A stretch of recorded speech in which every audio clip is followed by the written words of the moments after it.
Hello everyone, welcome to study close. मेरा नाम है डॉक्टर सरिता। दोस्तों, स्पेस प्रेमियों के लिए बहुत ही बड़ी गुड न्यूज़ है। गुड न्यूज़ ये है कि अब प्राइवेट कमर्शियल स्पेस टूरिज्म की शुरुआत हो चुकी है। ये वो युग है जब प्राइवेट इंसान यानी कि वो व्यक्ति जो कि एस्ट्रोनॉट नहीं है लेकिन उसके बावजूद रास्ते खोल दिए गए हैं स्पेस यात्रा के लिए। इसमें अगर हम बात करते हैं तो सबसे पहला नाम रिचर्ड ब्रैंसन का आता है, दूसरा नाम जेफ बेजोस का आता है और तीसरा एलन मस्क का आता है। ये तीनों बिलेनियर्स हैं। इनमें कॉमन बात यह है कि ये बिलेनियर्स है और साथ ही साथ सबसे बड़ी बात ये कि ये स्पेस लवर है, यानी कि ये अंतरिक्ष प्रेमी है और इनका अंतरिक्ष प्रेम भी हमें देखने को मिल रहा है। इनमें कॉमन बात ये है कि ये अरबपति तो है ही, साथ ही साथ ये स्पेस लवर है और साथ ही इन्होंने स्पेस टूरिज्म को हकीकत में बना दिया है। 11 जुलाई को ब्रैंसन ने 90 मिनट की अंतरिक्ष यात्रा की। सफल रही इनकी अंतरिक्ष यात्रा और इसके ठीक 9 दिन बाद यानी 20 जुलाई को दुनिया के सबसे अमीर व्यक्ति ने यानी जेफ बेजोस ने लगभग 11 मिनट की अपनी सक्सेसफुल स्पेस फ्लाइट ली।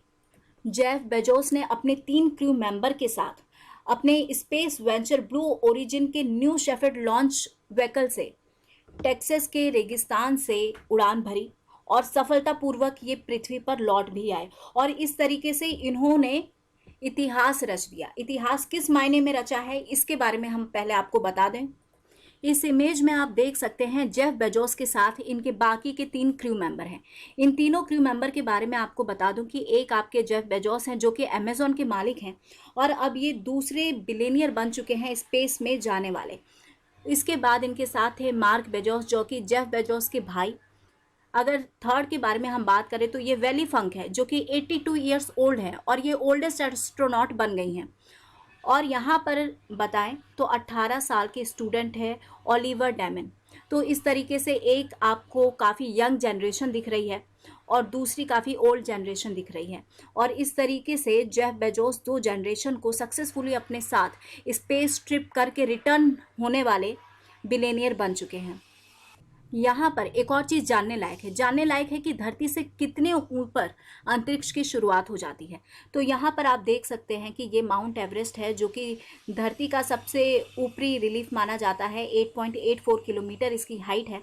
इसके ऊपर अगर हम लोग जाते हैं तो 10-12 किलोमीटर ये कमर्शियल फ्लाइट्स के लिए मानी गई है, ये ऊंचाई निर्धारित की गई है। और अगर हम 100 किलोमीटर की ऊंचाई पे जाते हैं तो यहाँ करमान लाइन है और यही लाइन जो है माना जाता है कि इसी लाइन के ऊपर स्पेस की स्टार्टिंग हो जाती है। आपको ये भी बता दूं कि जो रिचर्ड ब्रैंसन है उनकी वर्जिन गैलेक्टिक ने जो उड़ान भरी थी वो 90 किलोमीटर के आसपास थी, यानी कि वो कार्मन लाइन के नीचे ही थी। जबकि जेफ बेजोस की जो फ्लाइट है ये ब्लू ओरिजिन, इसने जो उड़ान भरी है वो 108 किलोमीटर है, यानी कि कार्मन लाइन को भी पार करके तब ये नीचे की ओर बैक आई है। और यहाँ 408 किलोमीटर पर इंटरनेशनल स्पेस स्टेशन है। तो चलिए अब जानते हैं जेफ बेजोस के स्पेस ट्रैवल के बारे में। इनका जो स्पेस ट्रिप है ये ट्यूसडे के दिन रहा, यानी 20 जुलाई को रहा। ये वर्ल्ड के रिचेस्ट ह्यूमन हैं, हम सब जानते हैं इनके बारे में। ये अमेजोन के फाउंडर के रूप में तो फेमस थे ही, लेकिन अब ये स्पेस में एक तरीके से आप कह सकते हैं कि प्रोफेशनल एस्ट्रोनॉट की तरह ये स्पेस ट्रिप मार के आए हैं।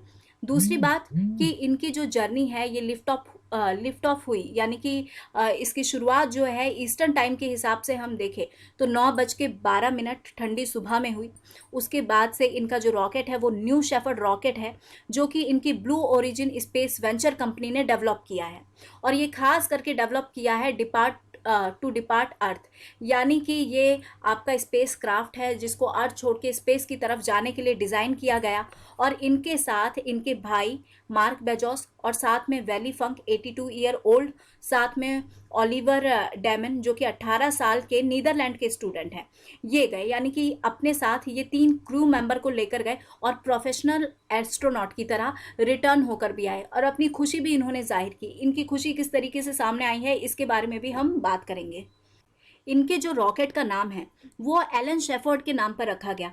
अब एलन शेफर्ड कौन है ये मैं आपको बता दूं कि ये नासा के पहले अंतरिक्ष यात्री है एलन शेफर्ड, जिन्होंने 1961 में उड़ान भरी थी। उन्हीं के नाम के ऊपर न्यू शेफर्ड नाम रखा गया।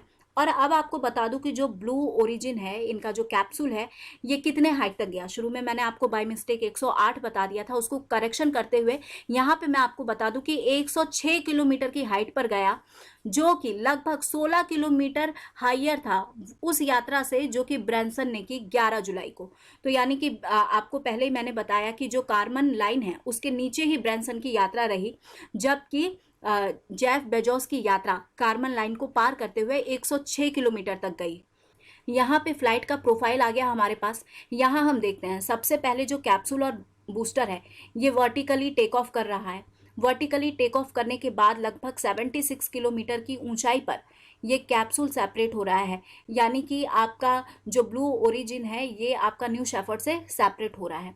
सेपरेट होने के बाद ये कंटिन्यूअसली फ्लाई कर रहा है, कंटिन्यूअसली ये ऊपर की ओर जा रहा है और लगभग ये पहुंचता है आपका 106 किलोमीटर। यहाँ पर आप देख सकते हैं कि 100 किलोमीटर पे आपका कार्बन लाइन है जो जिसके बाद स्पेस स्टार्ट हो जा रहा है। तो यहाँ तक ये 106 किलोमीटर पे जा रहा है। 106 किलोमीटर के बाद से ये दोबारा से अपने बूस्टर के पास लौटना शुरू कर दे रहा है। ठीक, तो अपने बूस्टर के पास फिर ये लौटना स्टार्ट कर दे रहा है और फिर यहाँ पर आप देख सकते हैं जो 4th नंबर का स्टेप है ये आपको बता रहा है कि कैप्सूल का पैराशूट क्या हो रहा है, ये ओपन हो जा रहा है। तो अब कैप्सूल का पैराशूट ओपन हो जा रहा है और सक्सेसफुली लैंडिंग यहाँ पर धरती पर हो रही है जेफ बेजोस की उनके क्रू मेंबर के साथ।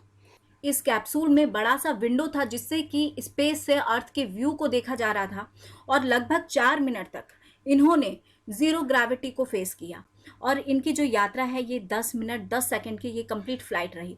और जब ये फ्लाइट से बाहर आते हैं तो बिल्कुल काउ बॉय वाले हेड के स्टाइल में ये बाहर आते हैं, अपनी गर्लफ्रेंड को हग करते हैं, किस करते हैं और साथ ही वो काफ़ी उत्साह के साथ कहते हैं कि ये इनकी ज़िंदगी का सबसे बेहतर दिन था, यानी कि ये बेस्ट डे है इनकी लाइफ का।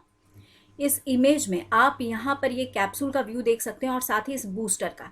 ये जो आपका कैप्सूल है ये आपका ब्लू ओरिजिन कैप्सूल है और इसका नाम जो है, ये जो रॉकेट है यानी कि ये जो बूस्टर है इसका नाम है न्यू शेफर्ड।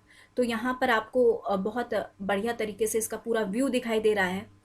इस स्पेस ट्रैवल की रेस में एलन मस्क भी पीछे नहीं है। 11 जुलाई 2021 को रिचर्ड ब्रैनसन ने 5 लोगों के साथ अपनी सक्सेसफुल अंतरिक्ष यात्रा की। 20 जुलाई के बारे में बात करें तो जेफ बेजोस ने 3 लोगों के साथ अपनी सक्सेसफुल अंतरिक्ष यात्रा की।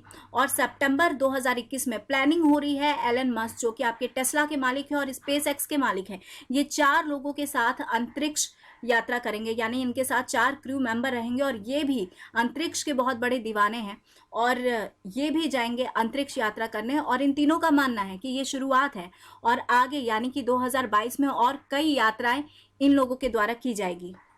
स्पेस ट्रैवल के इस हिस्टोरिक मूवमेंट को एंजॉय करने के बाद अमेजोन के फाउंडर जेफ बेजोस ने एक अनाउंसमेंट भी की। ये अनाउंसमेंट क्या है, ये करेज एंड सिविलिटी अवार्ड है जिसकी राशि $100 मिलियन की है। और जब वो अपने प्लैनेट पे लौटने के बाद तुरंत उन्होंने ये अनाउंसमेंट की और 2 लोगों को इस अवार्ड से नवाजा भी।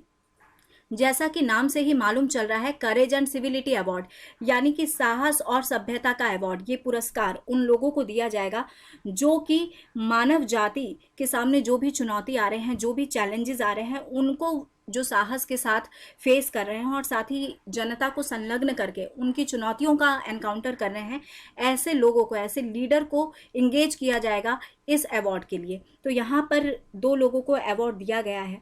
एक आपका देख सकते हैं वैन जॉन्स है और एक जॉन्स एंड्रेंस है। यहाँ आपको बता दूं कि वैन जॉन्स जो कि अमेरिकन पॉलिटिकल कमेंटेटर है, जबकि जॉन्स एंड्रेस ये एक सेलिब्रिटी शेफ हैं। आपको बता दूं कि ये धनराशि जो है ये दिए जा चुके हैं। और साथ ही बेजोस ने ये भी कहा कि जॉनस और एंड्रेंस ये अपने पैसों के साथ क्या करना चाहते हैं इसके लिए ये स्वतंत्र है। ये चाहे तो अपने पैसों को दान दे सकते हैं या फिर जिस भी रूप में ये खर्च करना चाहते हैं उस चीज़ के लिए ये स्वतंत्र है। आपको यहाँ पे बता दूं कि शेफ जॉन्स एंड्रेंस जो हैं ये नोबेल पीस प्राइज़ के लिए नॉमिनेटेड हैं और साथ ही इन्होंने वर्ल्ड सेंट्रल किचन को ये अपने पैसे दान देंगे। और इनकी ये जो किचन है ये एक गैर लाभकारी संस्था है, ऑर्गेनाइजेशन है, जिसकी स्थापना इन्होंने 2010 में की थी। और दुनिया में जहाँ पर भी नेचुरल डिजास्टर होता है या किसी भी क्षेत्र में डिजास्टर होता है, वहाँ के लोगों को ये खाना खिलाने की कोशिश करते हैं, यानी कि लोग भूखे ना मरे, भूख के कारण उनकी मौत ना हो। तो आपदा प्रभावित क्षेत्र में ये खाना परोसने का काम करते हैं, वहाँ पे मदद पहुँचाने का काम करते हैं। और अभी हमने देखा कि रिसेंटली जो कि जर्मनी में फ्लड आया था, तो वहाँ फ्लड पीड़ितों को भी इन्होंने खाना खिलाया। और अगर वेन जॉन्स के बारे में बात करें तो ये पॉलिटिकल कमेंटेटर हैं, साथ ही इनका CNN पर 2 शो भी चलता है। एक है आपका वेन जॉन शो और एक है दी रिडेम्पशन प्रोजेक्ट। तो इन दोनों शो को ये होस्ट करते हैं और साथ ही ये न्यूयॉर्क टाइम्स के बेस्ट सेलिंग लेखक भी रह चुके हैं। और 2009 में जो अमेरिकी राष्ट्रपति बराक ओबामा थे, उनके ये विशेष सलाहकार भी रह चुके हैं, यानी कि उनके एक एडवाइज़र के तौर पर भी ये काम कर चुके हैं। तो फाइनली इस तरीके से हमने देखा कि ये जो बिलियनियर्स हैं, इन्होंने अपना स्पेस ट्रैवल का सपना तो पूरा किया ही, साथ ही इन्होंने आम जनता के लिए भी स्पेस ट्रैवलिंग के रास्ते खोल दिए हैं। और 2 महीने बाद हमें एलोन मस्क की भी स्पेस जर्नी देखने को मिलेगी। So here is the end of this lecture. Thank you so much for your attention. और दोस्तों, आप सभी को ईद मुबारक। और ईद के इस खास मौके पर एक्स्ट्रा 20% ऑफ है हमारे सभी कोर्सेज में। स्टडी ग्लोस के लर्निंग ऐप को डाउनलोड कीजिए और ये जो बिग सेल है, स्पेशल ऑफर जो कि आप लोगों के लिए है, इसका पूरा फ़ायदा उठाइए। हमारे चैनल को सब्सक्राइब कीजिए और लेक्चर्स को लाइक और शेयर ज़रूर कीजिए। Thank you.